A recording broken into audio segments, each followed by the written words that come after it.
కేసీఆర్ గారికి, కేటీఆర్ గారికి, హరీష్ గారికి నమస్కారాలు. జూబ్లీ హిల్స్ ప్రజలంటేనే ఒక కుటుంబం అని గోపన్న ఎప్పుడు చెప్పేవాళ్ళు. మీ గోపన్న గోపీనాథ్ గారు ఎప్పుడు మహిళలకు అండగా ఉండేవాళ్ళు, సొంత ఆడబిడ్డలాగా చూసుకునేవాళ్ళు.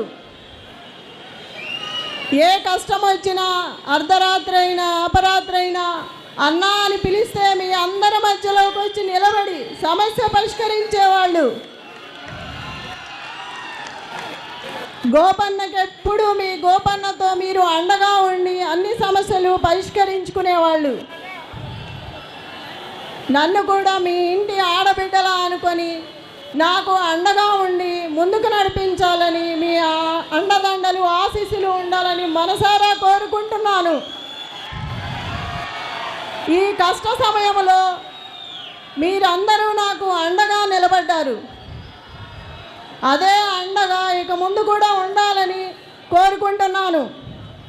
మీరు ఎవ్వరికీ భయపడాల్సిన అవసరం లేదు. పార్టీ మీకు అండగా ఉంటుంది. జై కేసీఆర్, జై తెలంగాణ. గోపన్న ఉంటే ఇట్లా జరిగేదే కాదు. గోపన్న లేడు కాబట్టి ఎంత హింసిస్తున్నారు మమ్మల్ని. నిజమే, నేను కూడా ఇవాళే ఫస్ట్ టైం గట్టిగా మాట్లాడుతున్నాను. ఎందుకంటే నాకు ఆవేశం వస్తుంది. ఎంత రౌడీయిజం చేస్తారా అని. ఒక మహిళగా కూడా నేను తట్టుకోలేకపోతున్నాను. తోటి మహిళలను కూడా ఇబ్బంది పెడుతున్నారు వస్తా అంటే. ఓటు వేయకపోతే రేపు మీ సంగతి ఉంటుంది. నన్ను బెదిరించాడా? ఆ నల్లగా ఉన్నాడు, ఏం పేరు, నవీన్ యాదవ్ మనిషి, ఆ 150 మందిలో ఉన్నాడు. రేపు చెప్తాను ఈ సంగతి అంటున్నాడు. నన్నే బెదిరిస్తున్నాడు, రేపు చూస్తాను ఈ సంగతి ఏందో అని. ఎంత అరాచకమా? ఏడిస్తే ఏడిసానంటారు, నవ్వితే నవ్వానంటారు. ఏంది పిచ్చి గొడవలన్నీ? బాధ రాదా మనిషి అన్నాక? అడిగితే అడిగామంటున్నారు. మీరందరూ కూడా చూస్తున్నారు కదా, మార్నింగ్ నుంచి అందరూ వచ్చారు కదా, తీసుకున్నారు, జరిగిందంతా చూస్తున్నారు.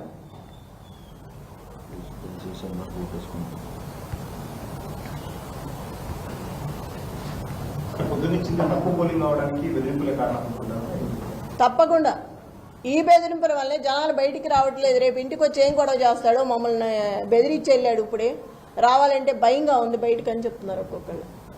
నేను అక్కడికి కనపడిన మహిళలందరికీ చెప్తున్నాను భయపడొద్దని.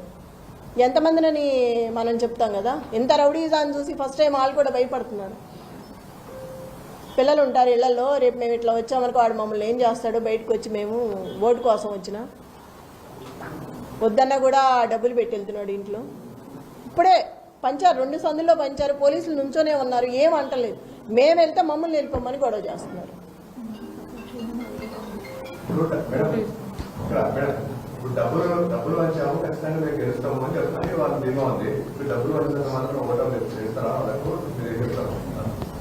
ఓటర్లు చాలా తెలివైన వాళ్ళు ఎటు వేయాలో వాళ్ళకి తెలుసు. కానీ భయపెట్టి బెదిరిస్తున్నారు కాబట్టి వాళ్ళు భయంతో బయటికి రావట్లేదు.